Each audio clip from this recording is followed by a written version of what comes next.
نحمده ونصلي على رسوله الكريم اما بعد فاعوذ بالله من الشيطان الرجيم بسم الله الرحمن الرحيم رب اشرح لي صدري ويسر لي امري واحلل عقدة من لساني يفقهوا قولي۔ قرآن پاک کی اہم ترین صورتوں میں سے ہے، اسے ہر جمعہ پڑھنے کی تاکید ہے۔ جو شخص اسے ہر جمعہ کے روز پڑھے اس کے بارے میں نبی صلی اللہ علیہ وسلم نے فرمایا کہ جو جمعہ کے دن اس کی تلاوت کرے گا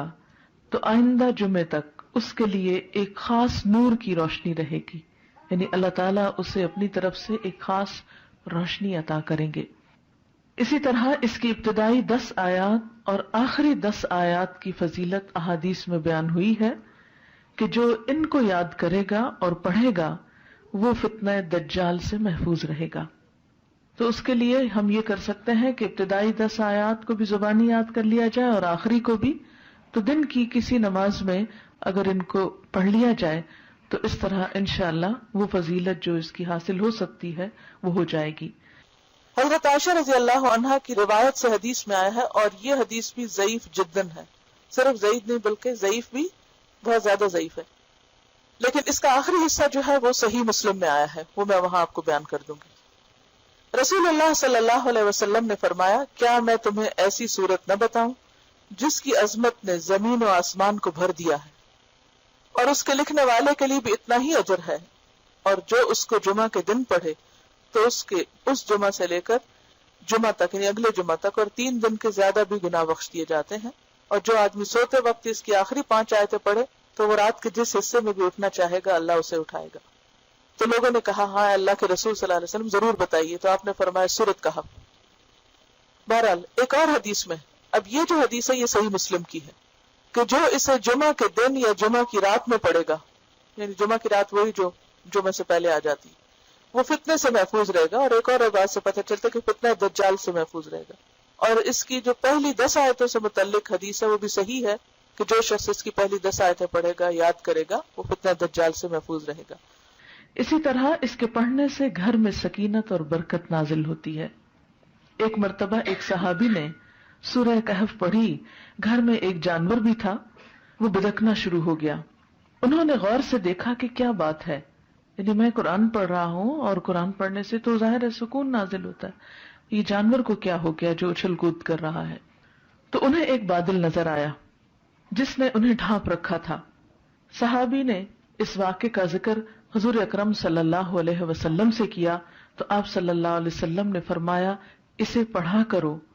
قرآن پڑھتے وقت سکینت نازل ہوتی ہے۔ ہمارے گھرانوں میں سکون کیوں نہیں رہا؟ اس میں بہت سی وجوہات میں سے ایک وجہ یہ بھی ہے کہ میوزک کی آوازیں تو دن رات بلند ہوتی ہیں،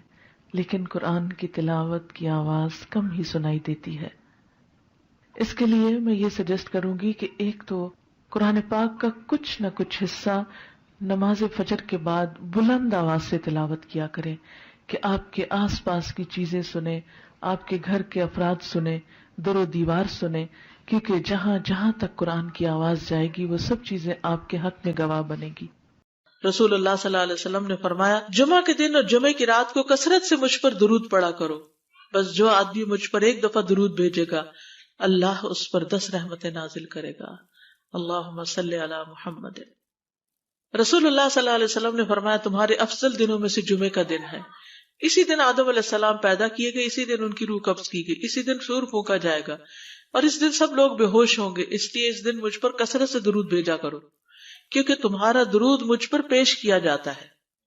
کہتے ہیں لوگوں نے پوچھا، یا رسول اللہ ہمارا درود آپ پر کس طرح پیش کیا جائے گا جبکہ آپ کا جسم بوسیدہ ہو چکا ہوگا؟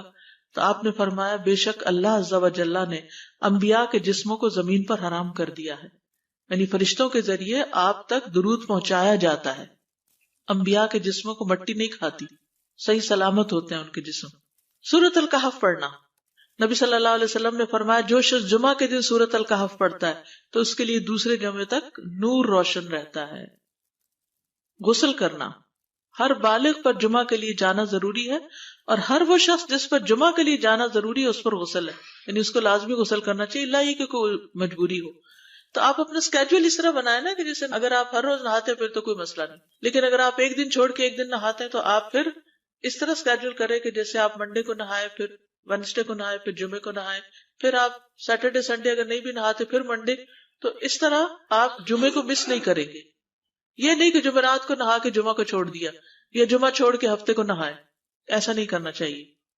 علماء نے غسل کے حکم کے بارے میں اختلاف کیا. بعض تو کہتے ہیں یہ واجب ہے، یعنی فرض کے درجے میں ہے، اور جمہور علماء یہ کہتے ہیں کہ مستحب ہے، پسندیدہ ہے، افضل عمل ہے.